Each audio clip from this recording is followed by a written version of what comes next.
Okay. All right. So keep chugging along. Finish that essay up so that you can move on because we are starting Cry the Beloved Country by Alan Payton. Um, so yeah, this week, hopefully by, tomorrow at the latest, maybe Wednesday-ish, you can finish that essay up so you can move on. Um, and begin reading the book and analyzing it and thinking about it. It's really great. I love novel studies. Um, I'm kind of partial to the reading portions because I love to read. So I really want you guys to keep up so that we can have those discussion groups. So finish that analysis up as soon as you can. The book is really good. Today we're going to talk about semicolons and just start off with a little review of semicolons. I feel like semicolons are pretty straightforward. And then we will do a little introduction to Cry the Beloved Country, kind of get some background on it, just to see where Alan Payton's mindset was when he wrote this particular novel. All right, we're going to do a web search and breakout rooms and then come back and talk about some things that you guys found. All right, so let's get started.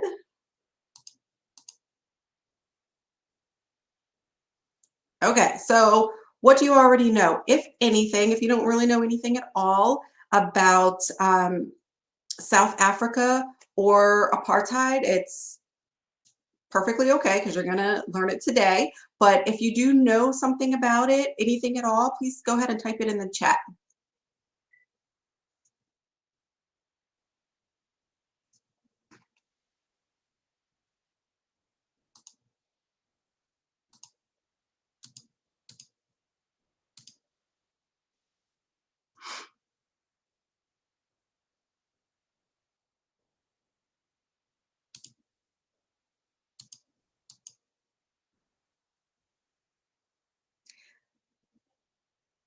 Wow. So you had some firsthand experience or secondhand experience.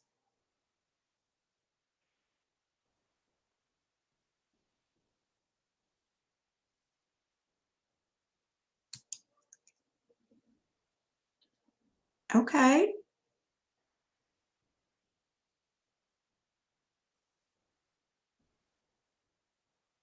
Yes, absolutely.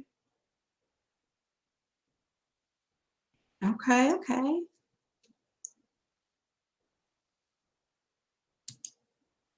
All right. So some of you know a little bit about it.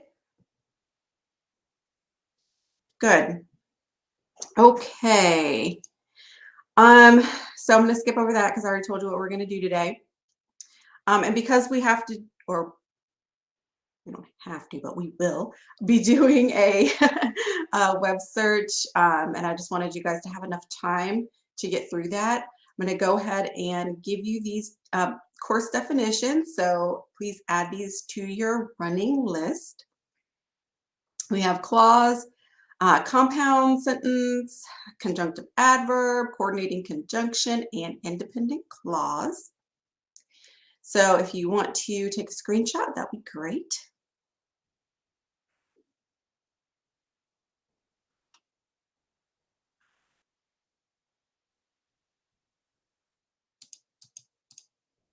Ready?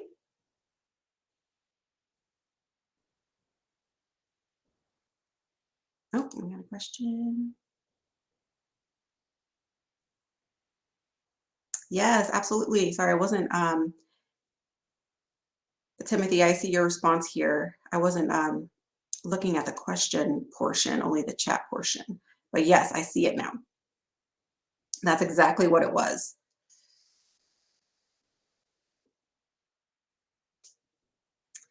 Okay, so I'm going to move on. Hopefully you got those. We're going to do a little quick check Poland. All right, clauses can be connected by a semicolon when they are independent and what? Is it A, long, B, dependent, C, have a coordinating conjunction between them, or D, closely related?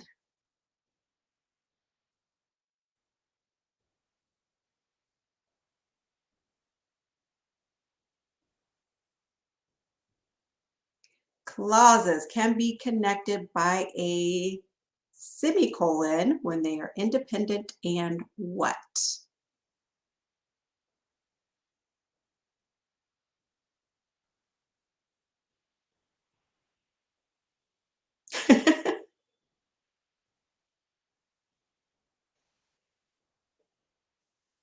All right, I got 7,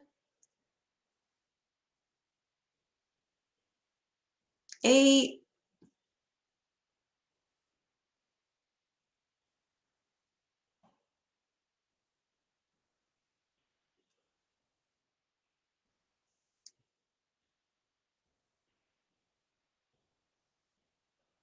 9. I need at least one more person to answer on the poll.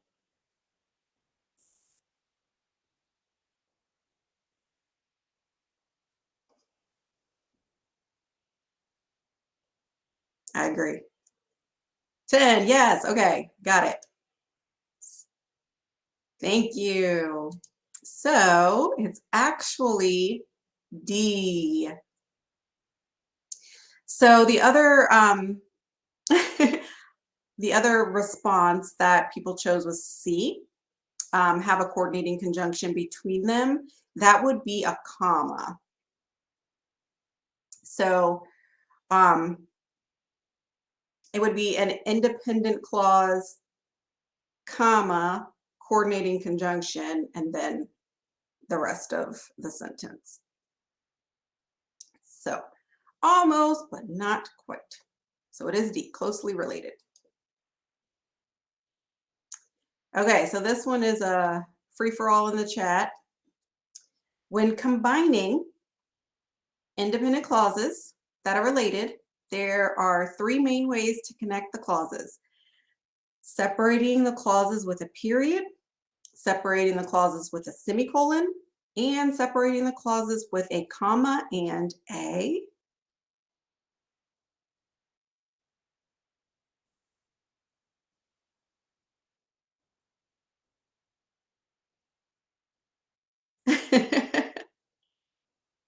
She cited me though. She gave me credit. Yes, coordinating conjunction. Very good. So, little follow-up. What are some examples of coordinating conjunctions?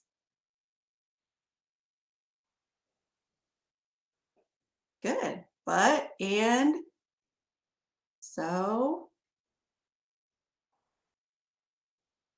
I don't know what that stands for. So I'm going to say no.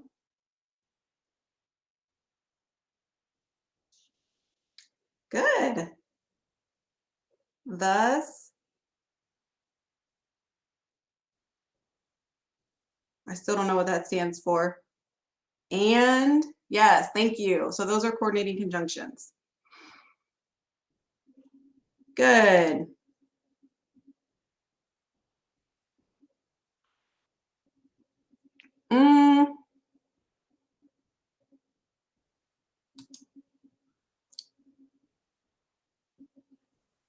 No, I don't think that would.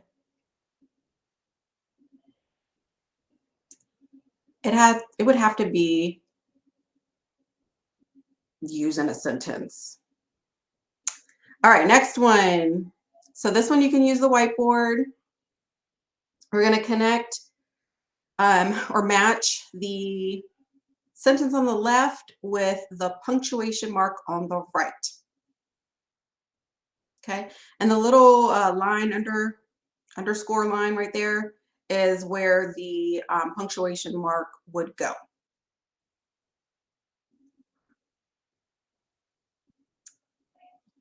You can't.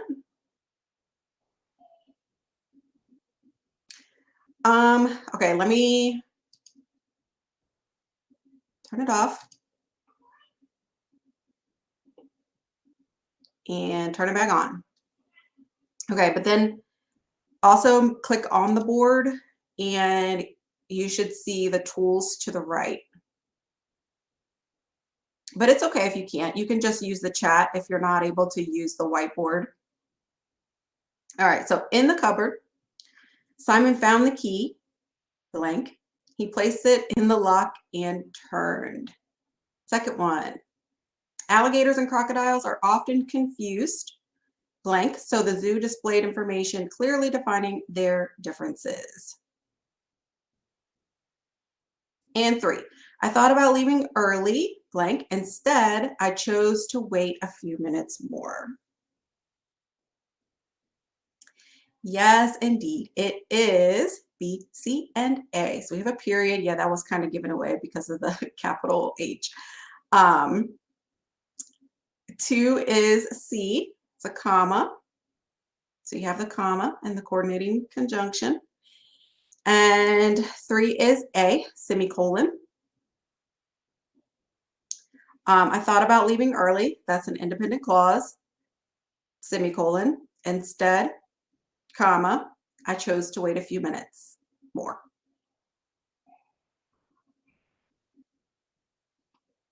Okay, any questions?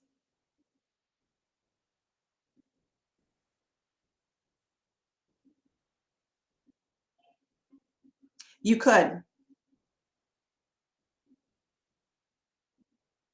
Yeah, you absolutely could. If this was a lowercase h, then you could use a semicolon there.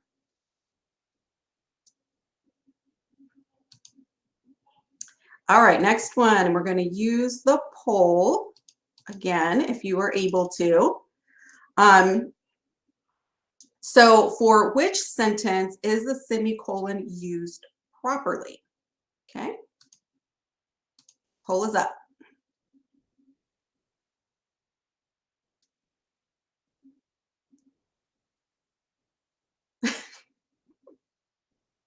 All right, so my parents worked all week long and then headed out for a date night.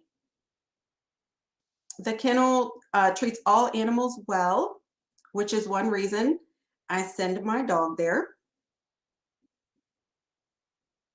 C, the drought caused severe crop loss. It devastated the farmer's livelihood.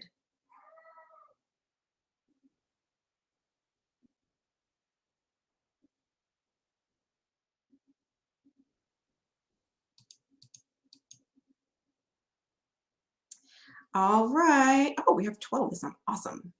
So it looks like, I don't know who chose D. Well, I do know who chose D, but D is not an option. If you chose it just because you're not sure, then that's fine, but okay.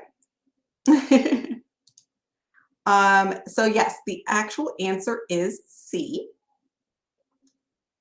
The drought caused severe crop loss. It devastated the farmer's livelihood. So you have 2 independent clauses here, but they are closely related, so you can use a semicolon. It would not be B, which was the other choice that some people chose, because the second clause is dependent. So that would be a comma.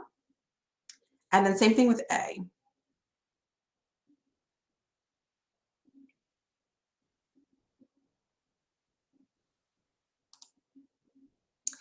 All right, let's move on. Oops, I skipped one. To some info on Alan Payton and Cry the Beloved Country. It's just a little brief background. It was published in 1948. The setting is indeed South Africa. A little brief summary so you know what you're getting into. Father searches for his missing son in Johannesburg and is exposed to the devastating conditions in South Africa, conditions that would later lead to apartheid.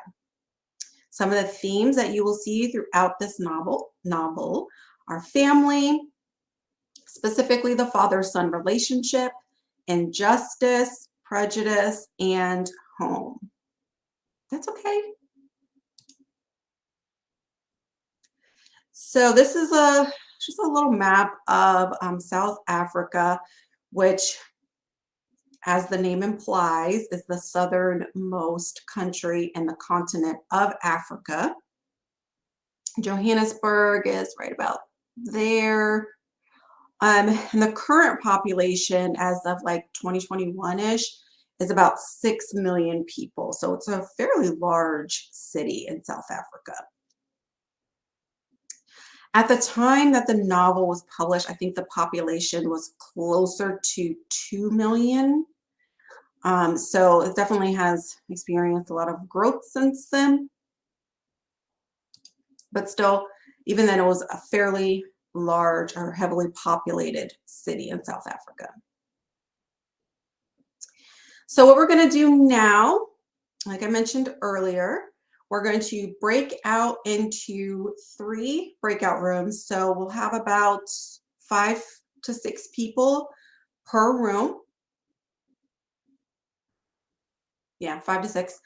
Had to math really quick. The first room, room A, is going to do a web search on the pre-apartheid era in South Africa, which was approximately 1900 to about 1950. So go ahead and get on whatever web browser you're on and work together and just find some significant events that were going on in South Africa between 1900 and 1950. Okay, so 7 major events.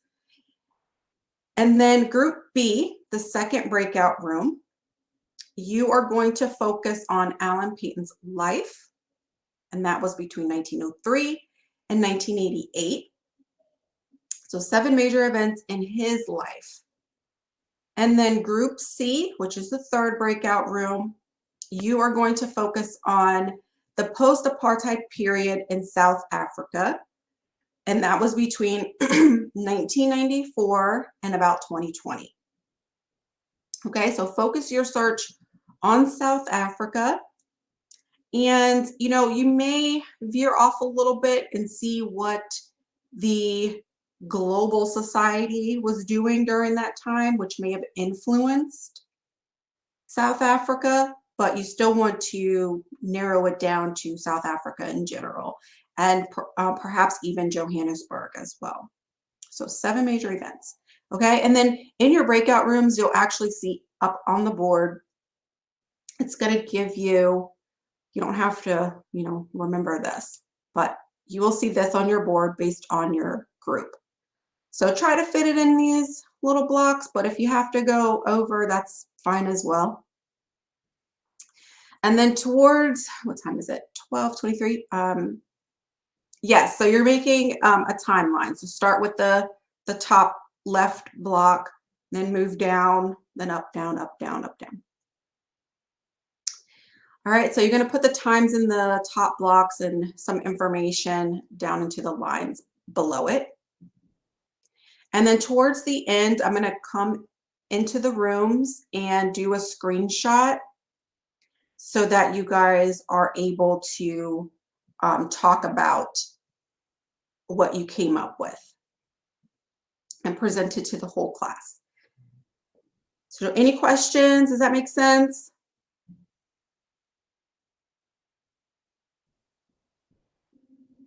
Okay, and of course, I'm going to pop in to each room over the next, I'm going to give us about 15 minutes. And then, of course, you can also just raise your hand if you need any help or have any questions at all once you get into those groups. All right. All right, so I'm going to move you in just a second.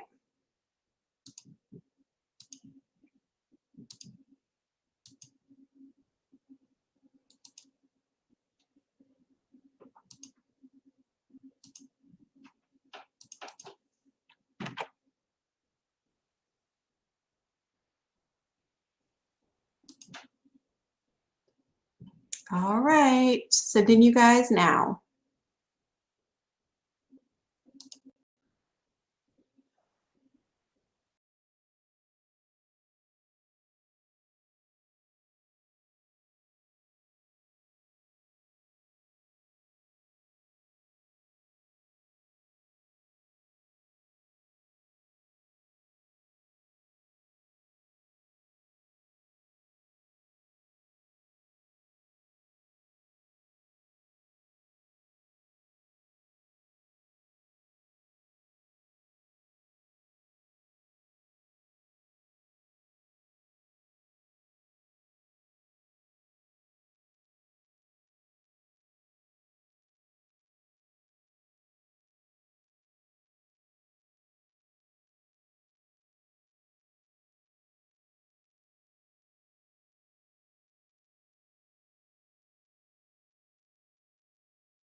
All right, I'm going to go and check on the other groups and hopefully we can get started with sharing in just a second.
All right, it looks like almost everybody is back.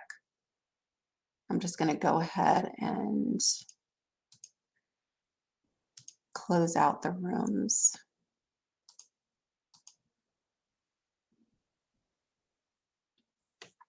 All right, so welcome back, first of all. Before we get to the presentation portion or the information portion, I wanted to give you guys a little resource. Okay, so we have the fanboys and wabbits. And then I think I'm going to actually share this also in the Skype so that you can have it after class is over. So there was a little trouble with the coordinating conjunctions. So I want to make sure that we understand what a coordinating conjunction is and where the commas go, and this doesn't really have to do with semicolons, but it still has the coordinating conjunctions. So the fanboys are the coordinating conjunctions, and then the wabbits are the subordinating conjunctions. All right. So we have that. So if you want to take a screenshot or just wait until I share it in the chat, that's perfectly fine as well. So that's the first page of the resource. I'm going to go on to the second one.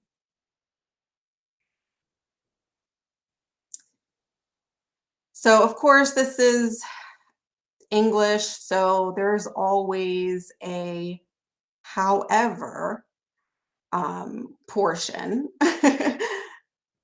as you can see at the bottom of the screen. So the note well is the however on both sides here. All right.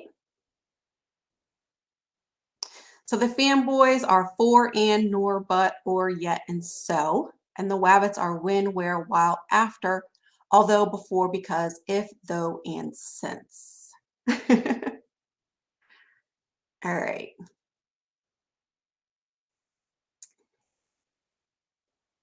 And therefore, I think that was the question in the chat, perhaps. I think that was it. Therefore would qualify almost all the time as an adverb. So that really wouldn't fall into the fanboys. Okay, so moving back on track. Catherine, I believe I will need to give you moderator privileges. So there you go. You can share your screen. Go on Tools.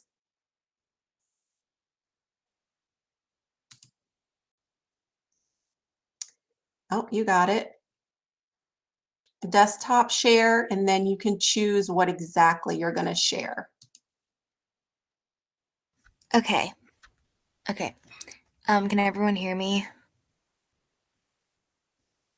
Okay, cool. Okay. In 1900, British starts colonizing South Africa, specifically Transvaal, which is South African Republic. And then in 1902, they keep colonizing. Transvaal and Orange Free State are made self-governing colonies of the British Empire. And the Treaty of Vereeniging ends the Second Anglo-Boer War. And then in 1910, there's a formation of the Union of South Africa by former British colonies of the Cape and Natal and the Boer republics of Transvaal and Orange Free State. So it just keeps getting.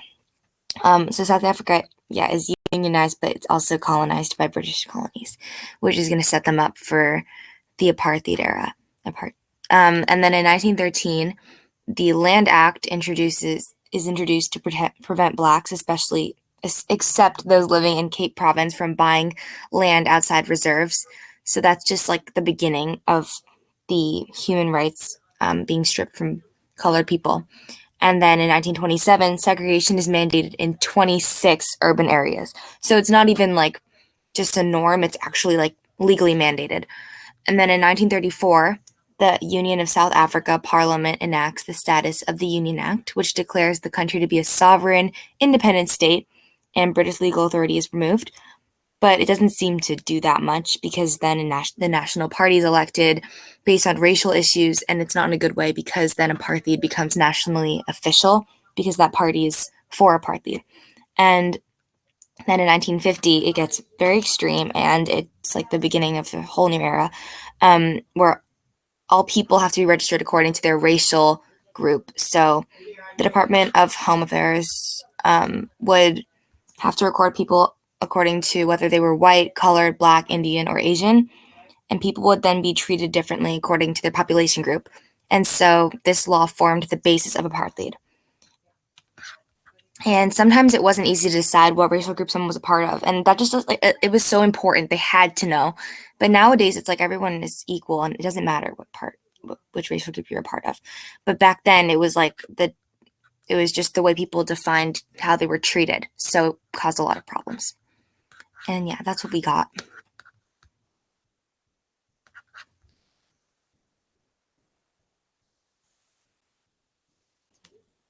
Thank you so much. That was great.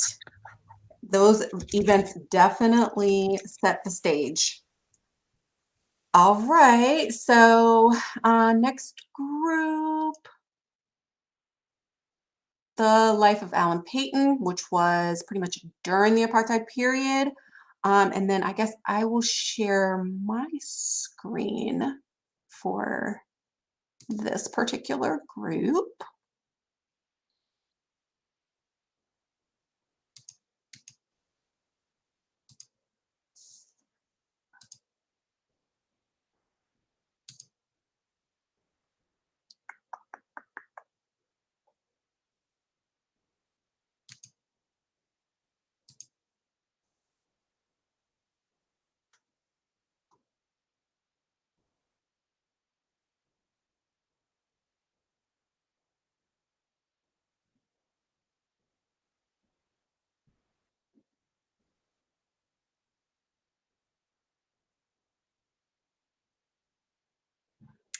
I'm not sure why those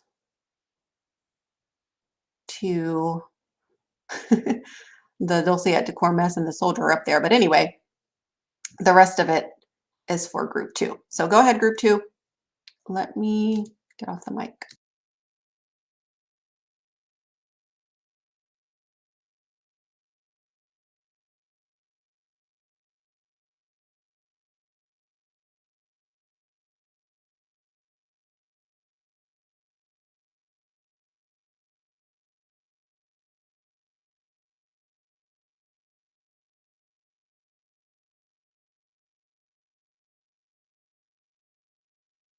I can do the timeline.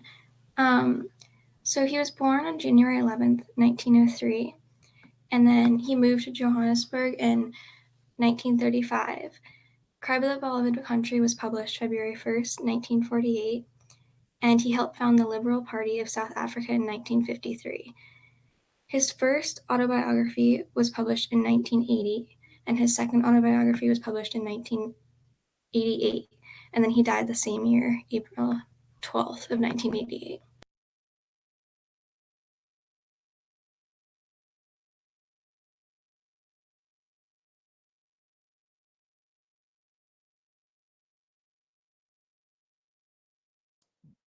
Thank you, thank you. Good job. Thanks for stepping up. All right. Group number 3.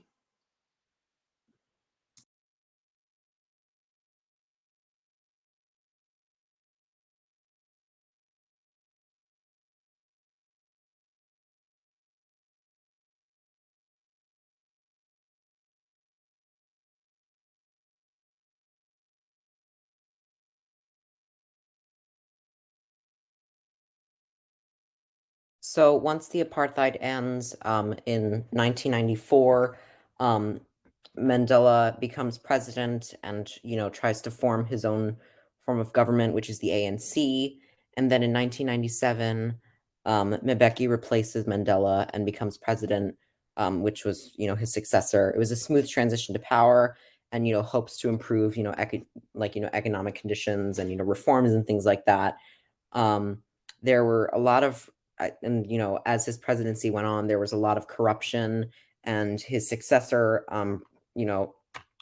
like president to be Zuma, was accused of rape, and actually Mbeki got the most slander from the media, and Zuma still actually became president, and the people and the South Africans, they weren't really happy because there was still a lot of corruption in the government that they were accusing them of.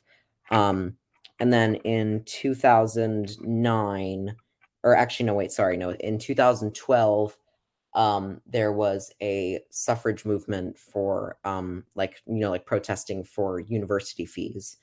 And that's all I found. I was only able to find stuff from 1994 to 2012. I don't know if any of my other group members have anything after that. And if they do, they can step up and talk about that.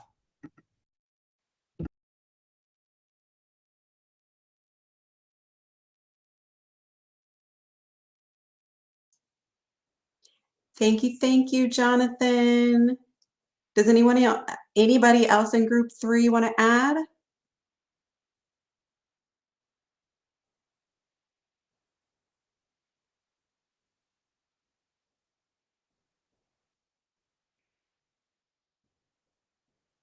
Okay, so one other like quick fact, oh, no worries, that I want to add to this is that recently, I think about a few years ago, the Black nationals in South Africa and the government actually started taking land from the white citizens of South Africa and basically redistributing, because about 80% of the land owned in South Africa was owned by white South Africans. So it was vastly, just not distributed correctly. So they started taking it because, as you probably can imagine, the vast majority of South African citizens are Black, and yet they didn't own the land. So, right. So the land has started to be taken, and there was, huge, uproar because the people that were previously owned the land were basically displaced and had to leave what they had owned for, years and years and years.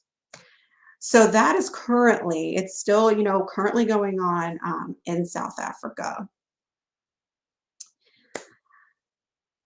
So that was, that was the solution that they came up with. And of course, people are being displaced and, their lives are being uprooted. But that's what it is.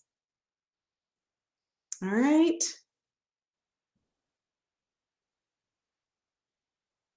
I don't know. I don't know if there could have been another or better solution. I don't know. It's hard. It's a hard situation.